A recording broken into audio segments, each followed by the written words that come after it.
Because you know why? Why? Because it feels right. It feels right. Legendary.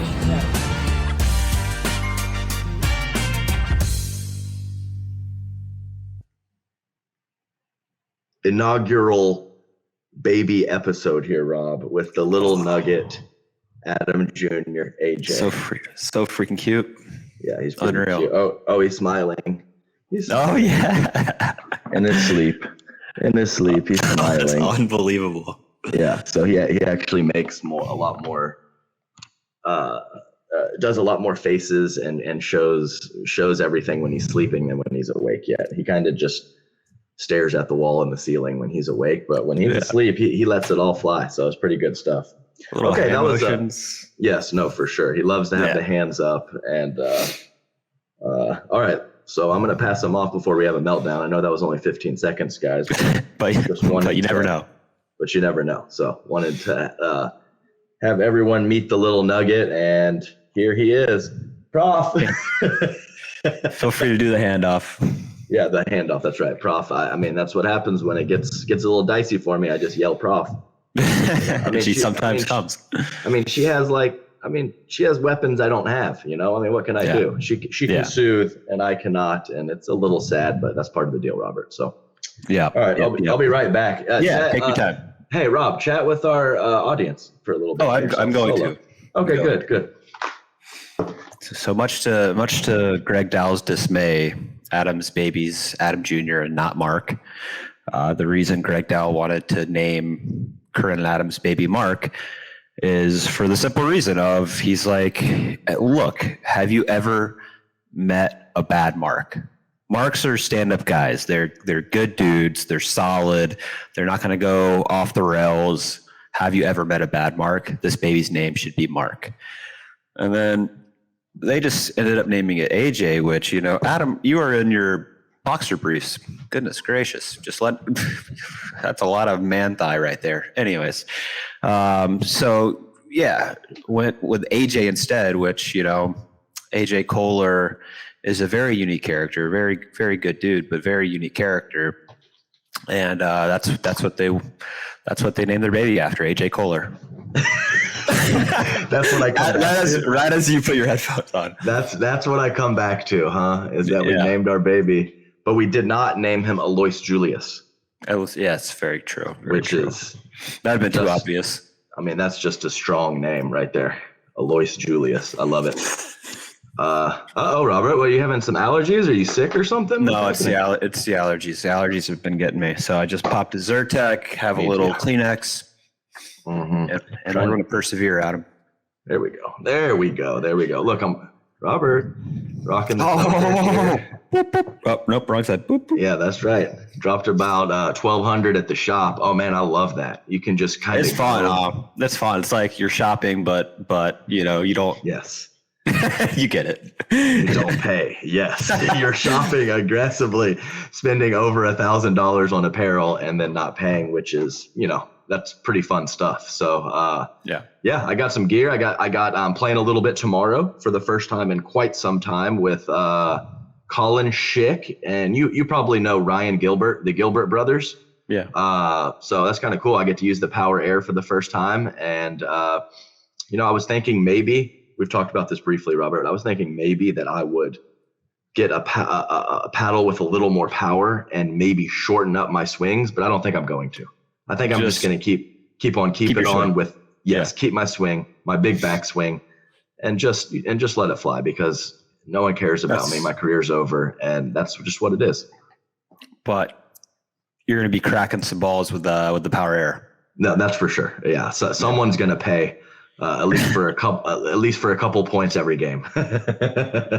My favorite is your little, like when you're in that forehand Dink cross court rally, and then you decide to just take a full swing. Well, it doesn't matter whether it's off the bounce or out of the air, and you just go straight cross court high right shoulder at somebody, not trying to keep it in. Just you're going straight body.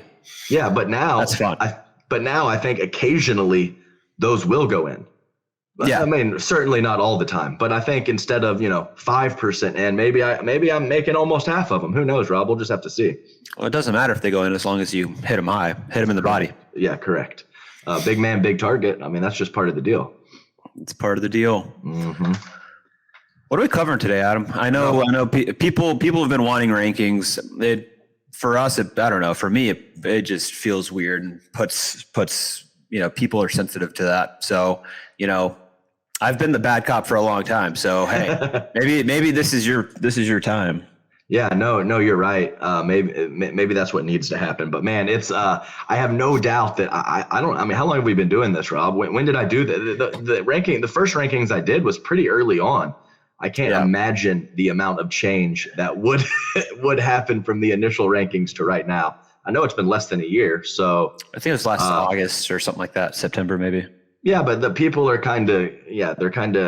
couple people have made some posts about running it back on the rankings, and I think we might have to do that. And but it's not just that you're ranking, your friends and colleagues, but now with GM stuff, this is pretty sensitive information. So I mean, the community is pretty tight. A lot of this information kind of circles around, but I think that, especially last draft, and it'll still be some this draft, people are kind of searching for, the rankings, people's opinions and the player, and and the player information, all that stuff. It has quite a bit of value if it's legit information coming from the right people. So, I mean, you dump your top 25 rankings and get pretty specific on why. I mean, that's kind of what a GM does. You're kind of just throwing it out there to the public. So, maybe we're not quite at that. Maybe I'm a little too sensitive. We're not quite at that level yet, but it kind of feels that way, that maybe I should keep some of that info a little tighter to the vest. Yeah. And honestly, I think the bigger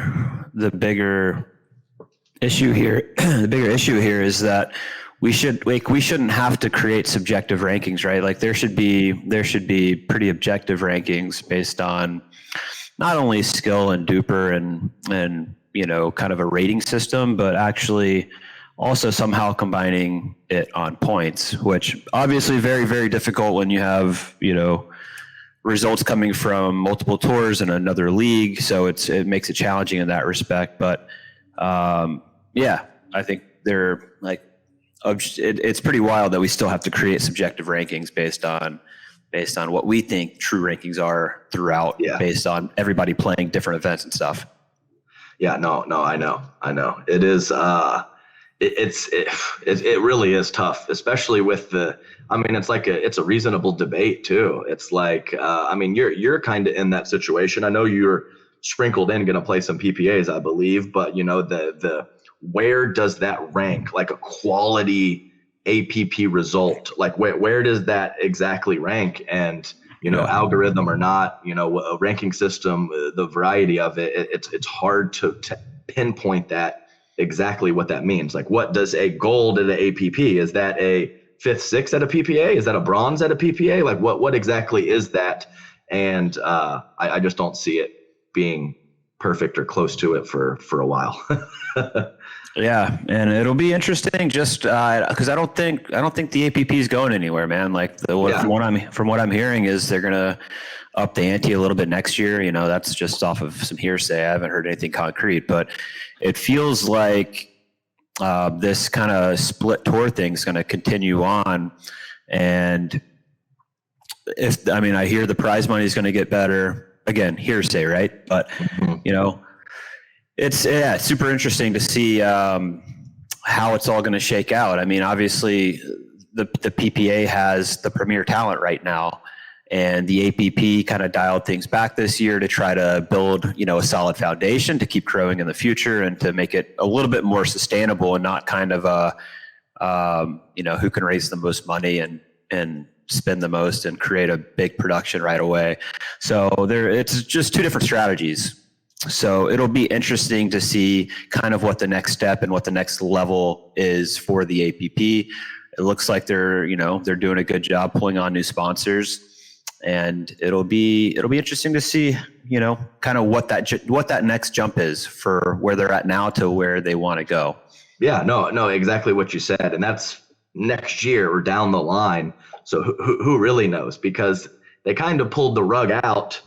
They overextended and kind of pulled the rug out, which I think was probably from a business standpoint the right decision for them. I don't know exactly. I mean, I don't know the exact numbers, but it does seem that way. You see these little videos about some of the players. I feel like I'm seeing a little more social media, maybe some more content from them. And, those aren't really things kind of building up the players and having the fans have relationships with those players through clips, through live stream and stuff like that. That doesn't seem like something that you're going to want to do if you're not planning for an extended stay, as you mentioned with the Tour Wars. So I like it, and we talked about this ad nauseum, a year ago. If there's two tours, it's just it could be a better situation for everyone, especially the players. Even though it is pretty clear cut A and B tour right now. Yeah, and I think as long as the APP has decent enough prize money and decent enough earnings, like you're going to have these guys like Andre Diescu, and you're going to have Paris Todd and some of these people, Susanna Barr, that Rob Nunnery for sure, that play the APP and kind of make significantly more money over there than they could on the PPA. So, from an earnings standpoint, you have, people that are outside that top 12, top 15 that can make more money than they would if they were just grinding through the PPAs and making 7th, 8th and, the occasional 4th, 5th, or even getting on the podium once every, 6 or 7 tournaments. So, there's trade-offs for both, right? Because, when I do go play PPAs, I love playing the top talent, the best in the sport. And you definitely get that at the PPA, and the APP is, a lot of the newer players coming in, and, some established, but for sure the top, if you're going to play the best in the world, you're going to do that at the PPA at this point. So that's, so playing APP is better earnings, but you don't get to see how you stack up against kind of the top players. So there's, and as a competitor, I think you want to do that. Yeah. Right. And it just as long as it doesn't get too lopsided, there will be a decision point for these players. Cause I had to make it, whatever it was, 2 or 3 years ago, at the initial signing, and I think a lot of that was more baked in, like future, where's the tour going to go? But in that exact moment, it was absolutely the right move for me financially to play the APP tour. So as long as they stay somewhat close and it isn't, just a completely 10 out of 10 for the PPA and, obviously really low on that scale for the APP, then people and players, especially players with a little less established, are going to have that decision. So do they go be a bottom end or a middling player on the PPA, or do you be a superstar? Kind of a similar situation to, was I going to go be just some guy on a Division I tennis team, or am I going to go Division II or Division III and kind of be the guy, or be a top 2 or 3 player? So a lot of that, it's different for everyone. It's different for everyone, and everyone has a little personal reason to make that choice either way. And another kind of point I'm just thinking about on this is just thinking about, different tours and different sports, right? Let's, at this point, as I said, the top players are at the PPA, right? Not that the APP doesn't have players that are right there in that mix, but overall across the talent pool in pro pickleball right now, the PPA has the premier talent. That's not really up for debate. Yeah, clear. So with that premise in mind, with the PPA, let's call it the Premier Tour, and the APP kind of that next level tour, it, like in other sports, call it, let's say tennis, for example. Let's say somebody just wants to, let's say a decent tennis pro wants to play all the challengers, right? And just they clean up winning challengers. Are they making more money than being in like the main draw of ATP 250s and 500s? Because I don't think so, right? I think they're making less money winning the challengers, but I'm not entirely sure. I would guess that as well. So if that's the case, just looking at the PPA, and they're paying per round in the main, they're not paying in the back for wins or anything like that. And one other thing that I learned this past weekend in Atlanta is that you're not actually getting points if you win back draw matches unless you get 5th place. So you get 0 PPA points if you lose. Well, if you lose in the main, and then let's say you win 3 or 4 matches in the back, you're getting 0 points. 0. You have to win the back draw to get any points. To get any points and any money, which I find pretty strange and wild, because if you're winning matches, you should be getting points, period, in a PPA main draw, in my opinion. So that's just kind of the other point, is like, if PPA is going to be that premier tour, then, somebody winning APPs should be able to play, call it the premier tour, and make just as much money, even if they're not necessarily winning the PPAs. Is that fair or no? Yeah, no, I got you. It is. I didn't even know that information that you told me about, that you learned in Atlanta. I didn't realize that you had to win the back draw to even get points. That's what somebody mentioned. So, I haven't looked at how the points are distributed and all that stuff. That was my understanding. Yeah. So just, enough kind of about the tours, but it'll be interesting to see how it plays out.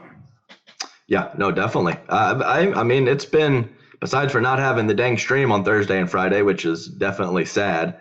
It seems like they're hanging in there. I've seen these clips. I see, Alex Strong flipping up her hair and hitting a big 2-handed backhand. I see you pointing at the camera. I see, Andre and Susanna out there. So they're going for it, and they're putting some stuff together for their players. So the more the merrier. Let's go. Are you in New York right now? I am in New York. Yep. You are in. Okay. Where are you in New York? You're in a hotel? Yep. It's nice. I'm 6 minutes from the venue, which is pretty hard to do in New York. Yeah, it is. I'm doing it. Hey, Robert, this tournament wasn't great for us last year, Robert. Oh man, so I went and hit some balls last night with Jack Monroe, who I want to talk about him in a minute here. Oh yeah, and he's on the ABP team. Yeah, you came up in that conversation because his mom was there too, and she's like, I met Adam Stone like must be 6 years ago, because she was like a host for the Triple Crown. Oh, we'll talk about all that. It was go ahead, tell your thing. Yeah. But I just went last night kind of late, and right before it started raining. I was just hitting some balls with Jack, and man, I was like, oh, and I think it was like the same court where I played my last mixed match, and then went to a deep squat and popped my meniscus. And I was just like, oh, man, I haven't thought about this place in a minute. And then at least I was like in an actual point. You're stretching in, but after your match, I'm done for the day. Doing like a cool down stretch, and I popped my meniscus in a cool down stretch. You kidding me? And then, didn't someone tell you just to like put a bag of ice on it, you'll be fine tomorrow, or something like that? Yeah. So, I mean, this guy seems like a nice guy, but I hobbled over to the Cora therapy place, this guy, Brett, and he's deep into Paris's upper thigh, massaging. And I'm just like, I can barely stand. And he's like, I'll get to you. I'll get to you. Okay. All right. Like, I know, like I see like a flap, like I see something protruding out of my inner knee. I'm like, okay, something's wrong. And it hurts. Paris is a little tight. Paris is a little tight. Paris is a little tight. So he wasn't gonna stop her treatment, right? You got to treat her. So he continued on with that for, the next, I'm not kidding, probably 15 more minutes while I'm just watching. I'm like, this is dope. And eventually gets to me, lays me down, does some like tests and stuff on my knee. And he's like, just make sure you don't ice it, which, whatever. Some people think no ice. Some people think ice. Regardless, he was like, okay, it seems pretty fine. He was like, by the way you came over here, I thought it was going to be something serious. And he was like, just in the morning before you play tomorrow for men's, just, come over. I'll put some tape on it and you should be good to go. And I was like, okay, sweet. And yeah, it turns out I had like a pretty complex meniscus tear, and I went to the next week was MLP Austin, and I went to a sports med doctor there, and I was planning on just getting like a steroid shot just to try to play through it. And she was like, did all the tests, and she was like, you absolutely, like, this is more serious than that. We can't just give you a steroid injection. You have to get this fixed. And So yeah, flashbacks being on those courts yesterday for sure. Yeah, right. And I'm playing Chuck. I'm with Deckel, and we're playing Chuck Taylor and Rafi Hewitt. And Rafi Hewitt, it's an inside out lefty forehand, and I make a step in the midcourt to go over and get it, and felt like someone shot me with a BB gun in my calf.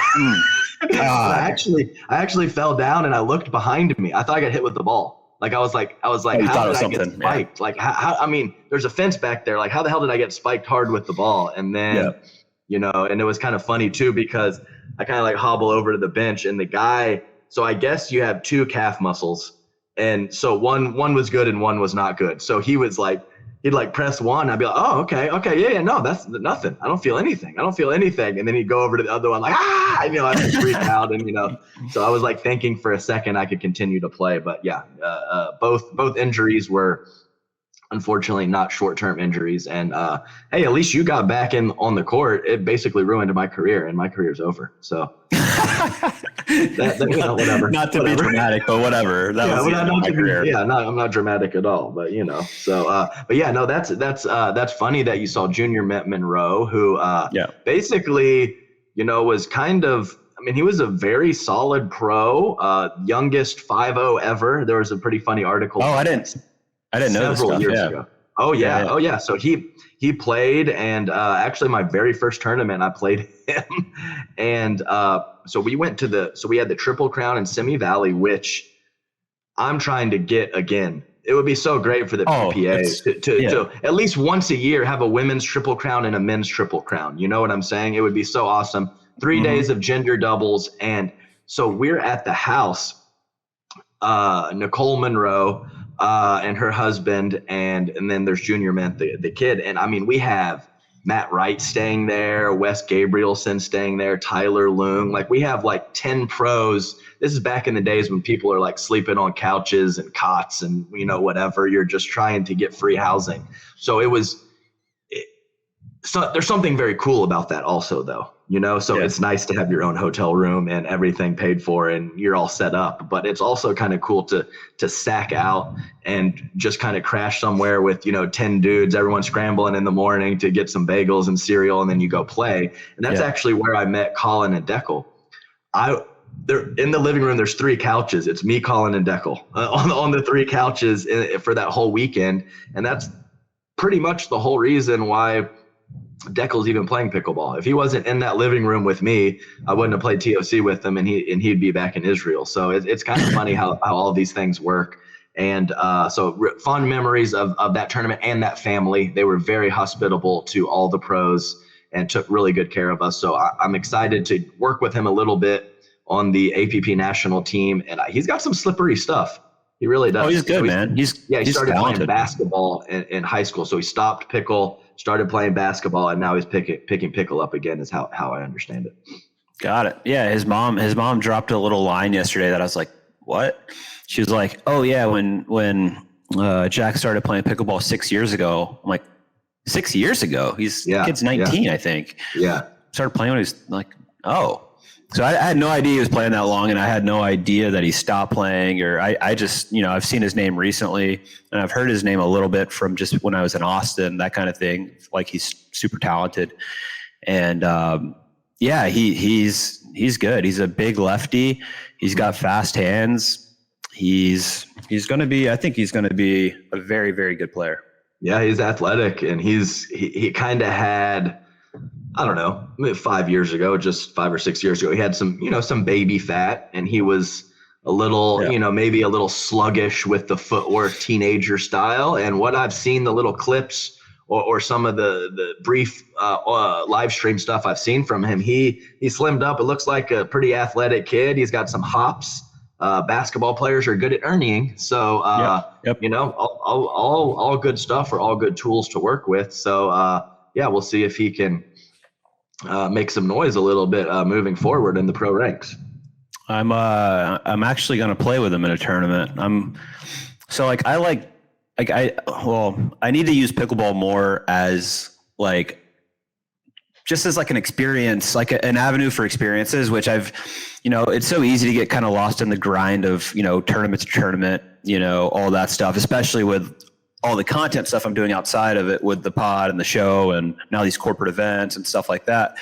So to kind of break up the grind of that, I'm going to go over to the English Open in August and play with Jack there and Emily Ackerman there. And it sounds like there's quite a few good players going. So Ryler and Fudge are going. You got Andre's going to go over.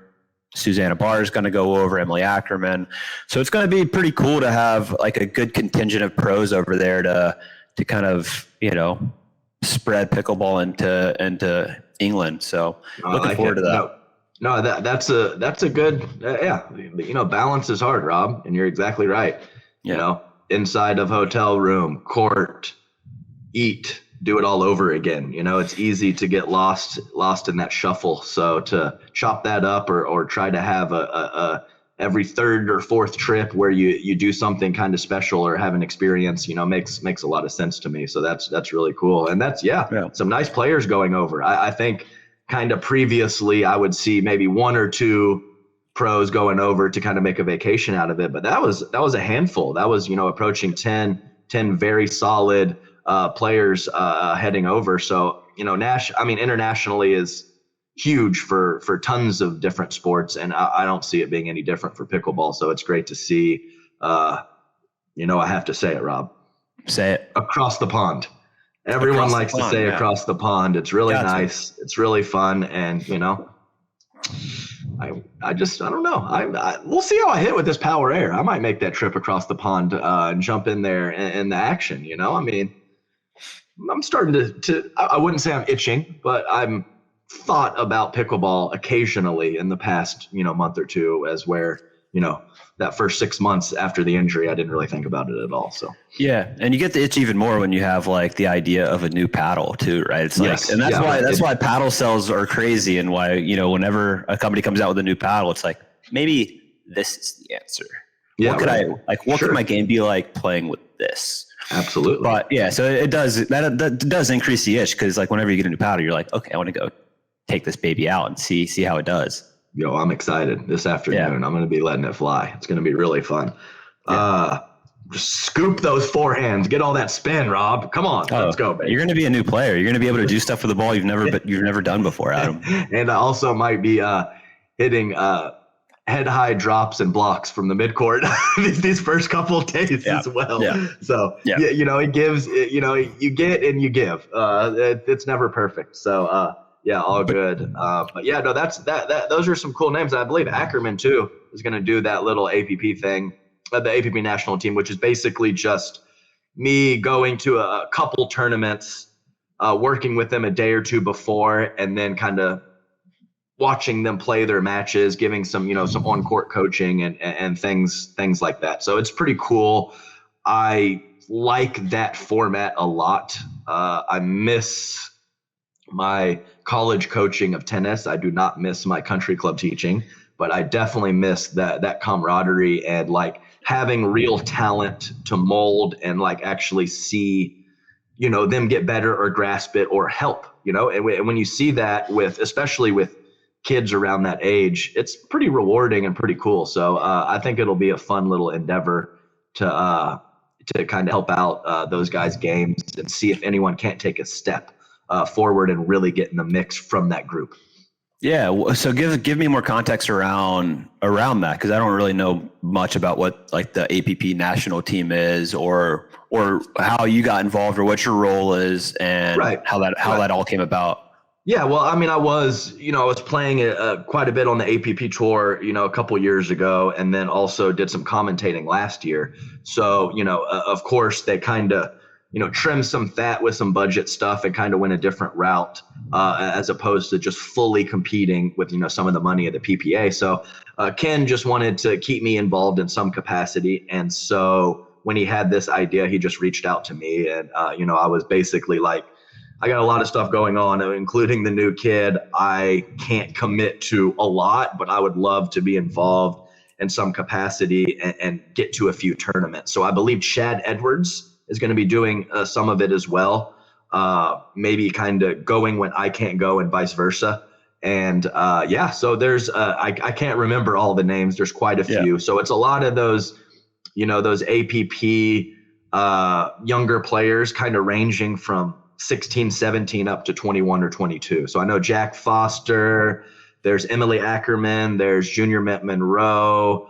I'm missing Ava Kalist, I believe, Richard Livernice, the tall lefty young kid. I don't know who he is. I think you've actually played him. Jaden Broderick. There you go. Yeah. So just kind of some of those kids that have talent, maybe haven't fully gone for it, and have some form of physical tools to possibly take a next step, but kind of in that lower or middle range, and they need to break through, and hopefully I can help them do that.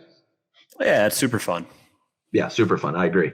So I love all my 4.0s and 4.5s that I teach locally and randomly around the country, but there is something a little special to a pro level player and helping working with them and molding them. So it is exciting and it is cool, and I'm happy to be a part of it. What's the next time you're in action in terms of work and pro pickleball outside of this podcast? Obviously, are you right? Is MLP yes. Next?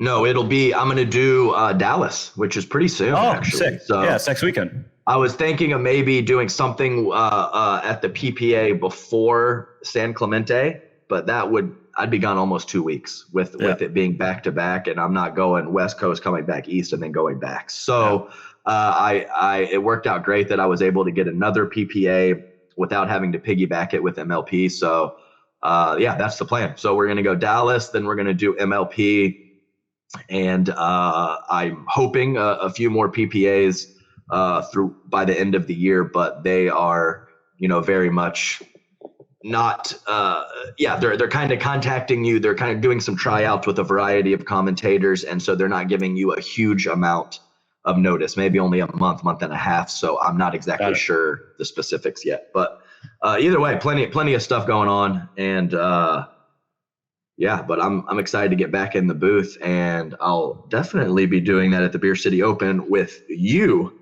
on a Thursday. Is that correct? That is correct, Robert. That is correct. That'll be fun.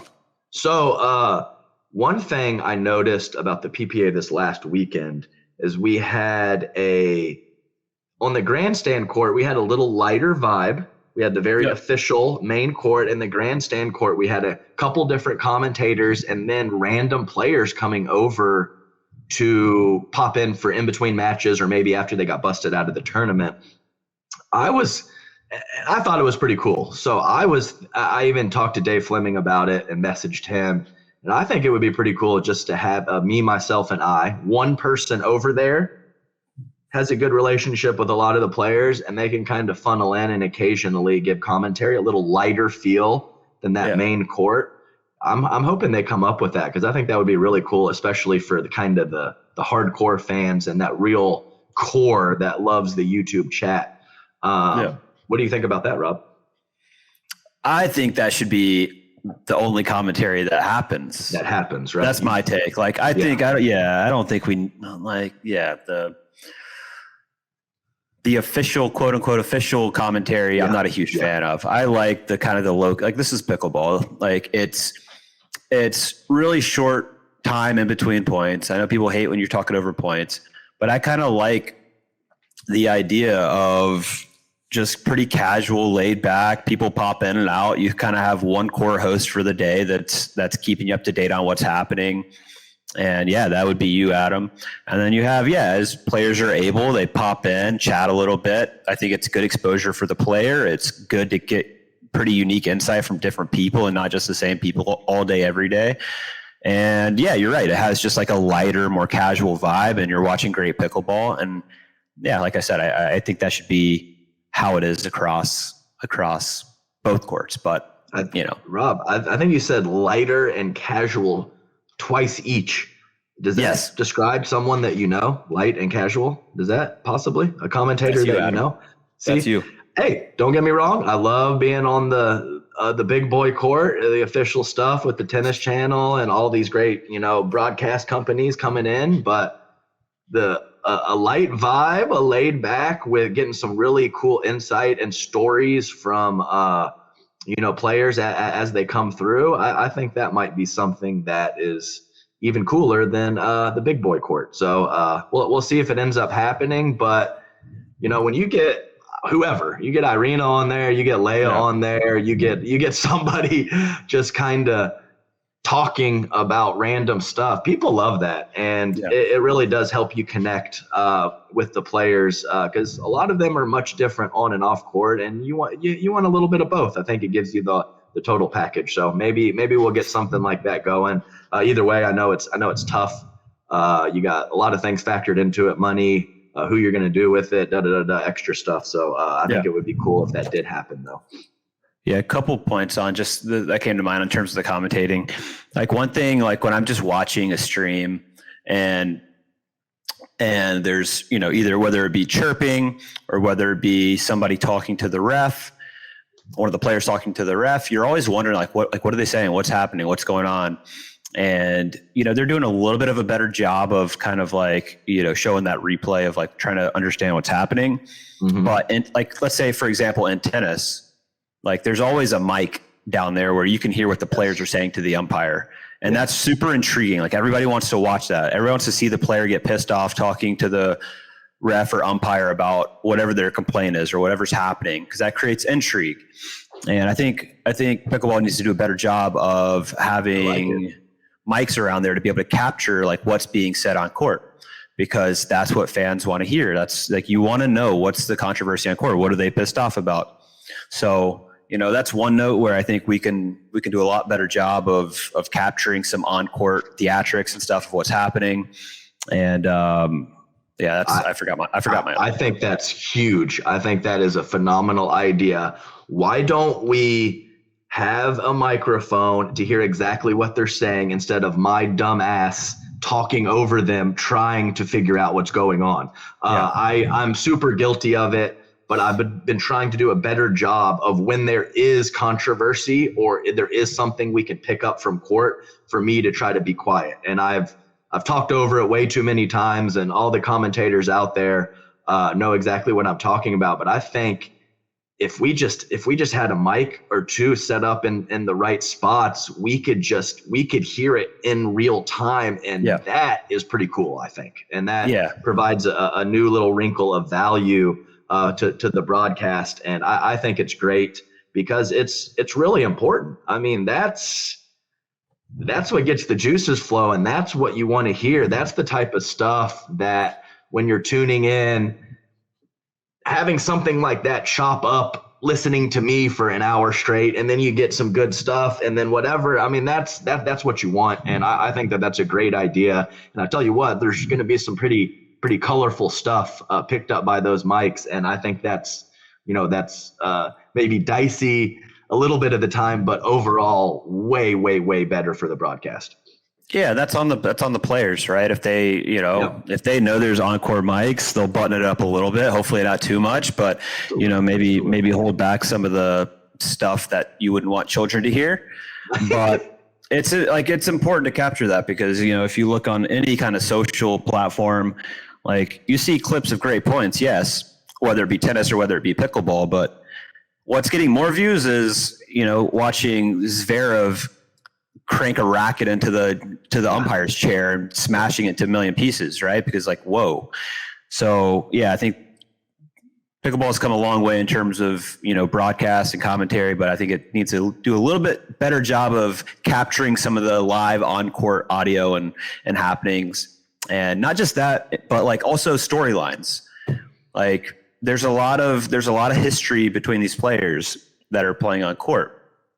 There's a lot of, chirping back and forth. There's a lot of things that have happened that, for you as a commentator, Adam, who's been a high level player and that is very ingrained in pickleball and knows a lot of the, backstories and storylines of people's relationships on and off the court, super valuable to share that stuff, because that's what, if somebody's playing another person that's, got dropped, for example, or used to be tight, but this happened and this is why, for a fan watching that, it just creates that additional level of intrigue watching it, because now you're noticing stuff, right? Now you're noticing that if this person wins a hands battle against the other person, that's why that stare down's happening, which is super fun and super, it makes it way more fun to watch when you have that information and context. Yeah, no, I love to share some of that stuff. I try not to overshare, but I think I was watching something the other day, and it was when Deckel and Colin were playing together, and I think they were talking about how they have never played together before, which is true for a PPA, I believe. But I was like, I was like, wait, I wish I could be in the booth because they traveled together playing tennis. They played doubles together, but they had some issues gelling. I know Deckel and both Colin, they're kind of oil and water when they get on the court together. So if I could have shared that, the backstory of them playing tennis together, they're on the same MLP team, but then you can kind of maybe notice Colin getting frustrated with Deckel or vice versa, or you can pick up these things and then it all ties into that backstory. So just a very small example of that, but that's good stuff. And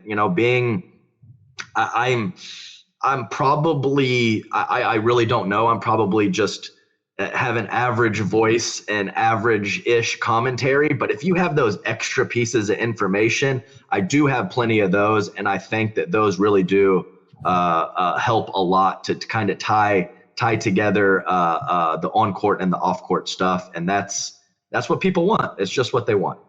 It is what people want.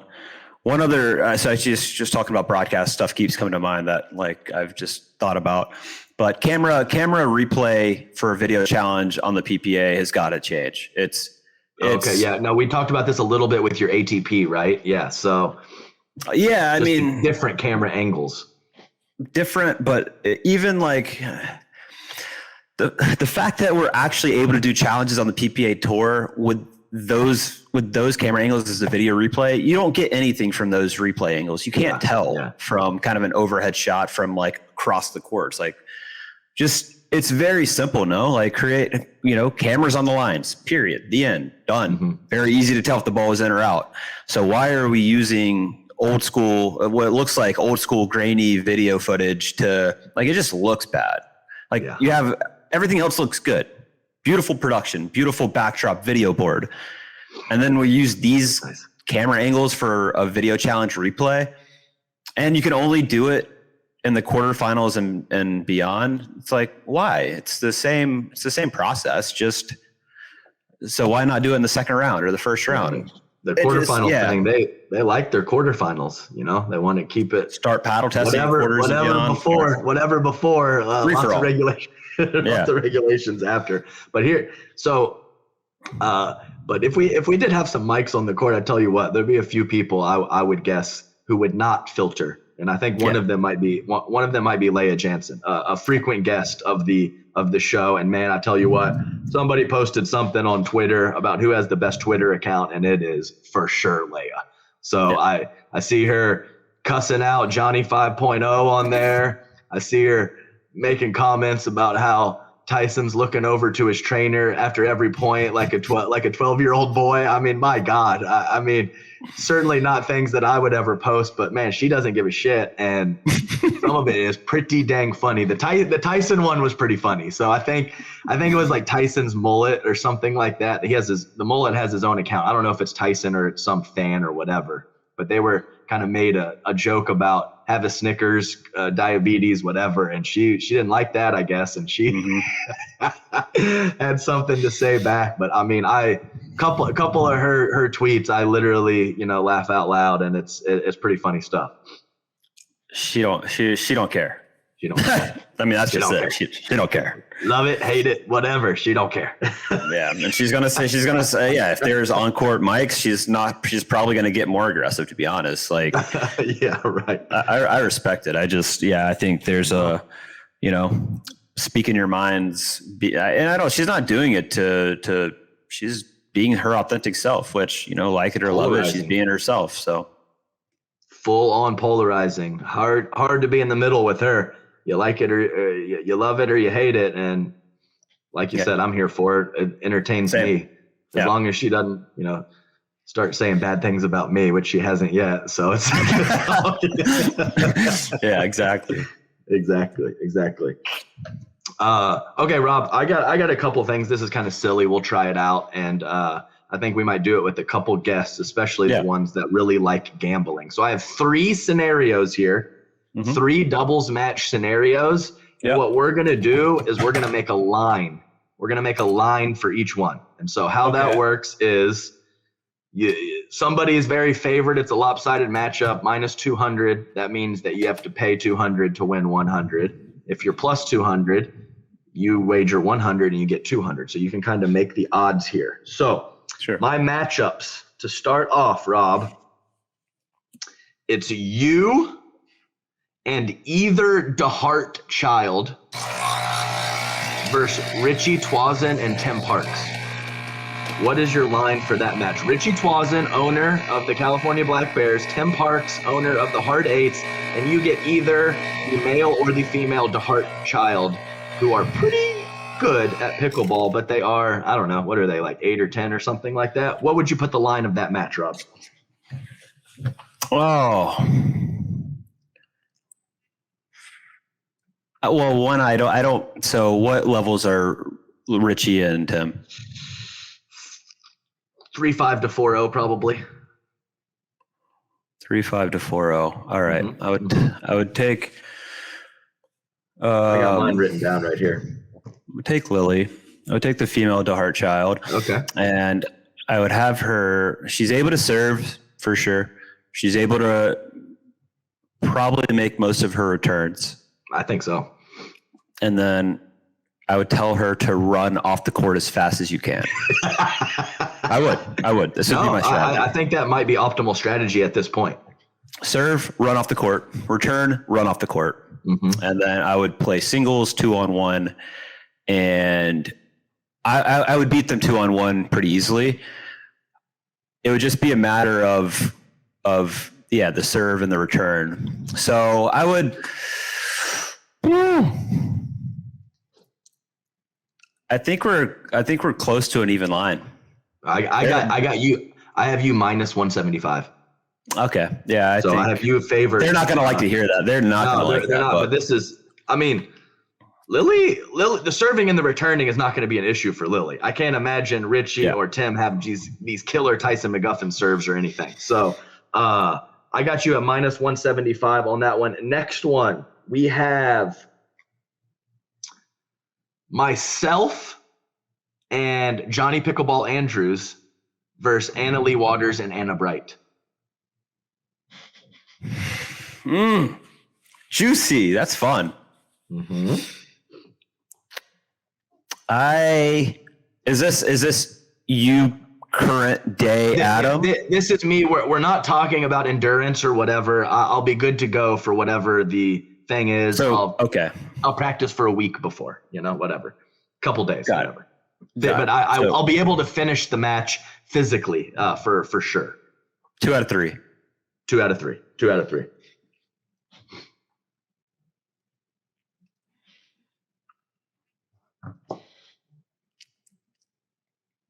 It's tough. I give you guys slight edge. All right, I did a push.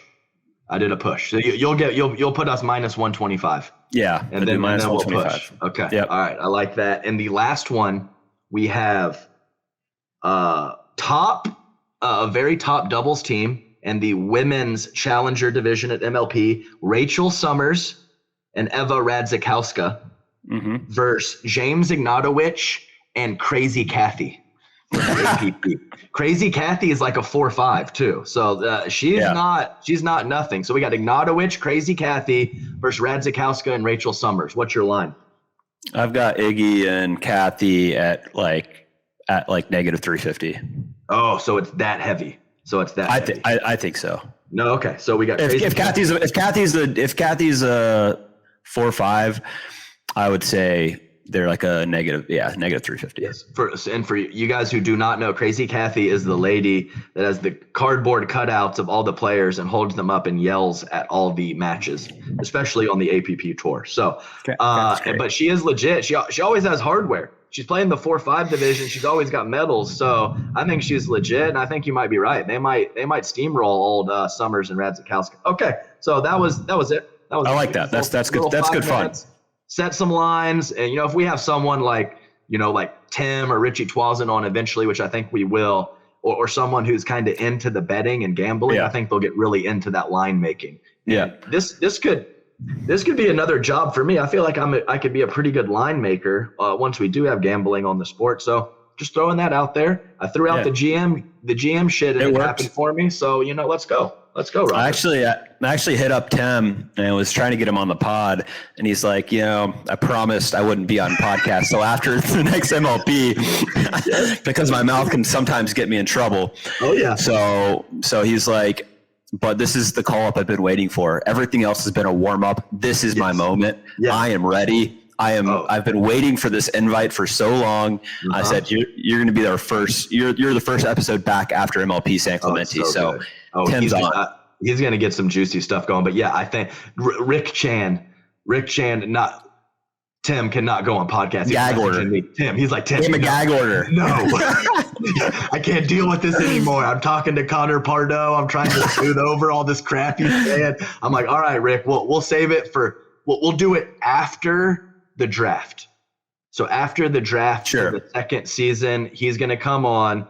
And man, he's got some really good insights from the deep workings of pickleball, and he does exciting stuff. But until then, no podcast for Tim Parks, because he's going to get in trouble on our. He's going to get in trouble on our podcast, no one else's. But his level of excitement's 12 out of 10 to get on the pod. Oh, I know, and yes, and that this 50K match got some pretty funny comments too. So I have no doubt we're going to live stream it. I don't know when it's going to be at MLP, but a couple people messaged me about the 50K match, and so it's pretty funny. Adam, what are your thoughts on keeping it kind of tight today? Oh, what do you mean? Like just like a 50-minute sounds. Oh yeah, funny. No, that's great. I got a baby. Prof's trying to take a nap, so I got a baby. I don't know what I'm gonna do. I mean, he likes to look at ceiling fans. I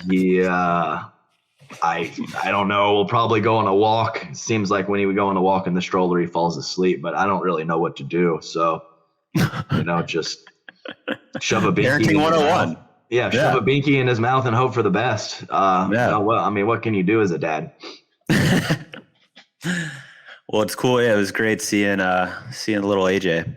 Yep, the little nugget who in 10 or 11 years will be better than AJ Kohler at pickleball. So I think we should do the line on that real quick. Yeah, we should do the line. Yeah, it could be. Let's give it to 12 years old. 12 years old, and then in 12 years, Kohler will be what, like late 40s? Yeah, late 40s. Yeah, it's pretty close. Who knows? Good genes, good pickleball genes. Yeah, he should have good. I'm not so sure about the height, but the hand-eye coordination should be pretty good. So I mean, I just want him to be 5'10". If he's just 5'10", that's plenty good. So, all right, enjoyed it, brother. Let's get back going next week. We'll come up with a guest. We'll have a guest. We don't I think our fans love us, but they probably don't want us back to back twice. So guests are fun. Guests are fun. Guests are fun. We'll see what Connor Garnett, give him a little shout out. He had a great run in San Clemente. I was going to try to get him on this morning for a little cameo, but look. We're East Coast. He's West Coast. It's early for him. I think I texted him at 4 a.m. Sorry, Connor. But tried to get him on just because he'd be fun. Also tried to get Big H on because Big H, man, I don't know if he's even been on any podcasts, and that kid's got more swagger than either of us combined, Adam. So it would be fun to have Big H on. So maybe we'll get Big H next week. I like that. I like that a lot. Until then, good luck this weekend, buddy. And I'll just Thank you, sir. Keep doing incredible amounts of domesticated things. All right. Later, guys. Because you know why? Why? Because it feels right. It feels right. Legendary.